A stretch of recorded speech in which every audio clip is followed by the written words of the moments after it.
YouTube family को। और मतलब आज का मौसम बहुत ही अच्छा है और ठंडा मौसम है, जिससे हम वीडियो बनाने आए और धूप नहीं था, जिससे मेरा दिल खुश हो गया। इतने टाइम तो रोज धूप हो जाता, पर आज बदली है। मतलब देखिए बादल छाए हुए हैं, जिसके कारण हम वीडियो अच्छे से शूट कर सके हैं और अच्छा लगा, जिसके कारण मुझे बहुत ज़्यादा अच्छा लगा। आप लोग प्लीज़ फुल सपोर्ट कीजिए।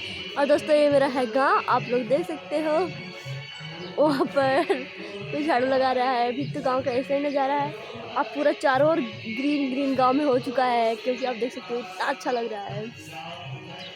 ये देखिए पूरा ग्रीन ग्रीन, और सबकी छत पे कोहड़ा है, घेवड़ा फट चुका है। और अभी मैं भी चल रही हूँ नीचे चाय पानी करने। बहुत वीडियो बना चुकी। आप लोग प्लीज़ हमारा ज़्यादा से ज़्यादा वीडियो देखिए और सपोर्ट कीजिए। आप लोग जानते हैं हम कितना मेहनत करते हैं ना, तो प्लीज़ सपोर्ट कीजिए दोस्तों। अगर अच्छा हमारा वीडियो चलेगा तो मुझसे अच्छा ज़्यादा वीडियो बनाएंगे।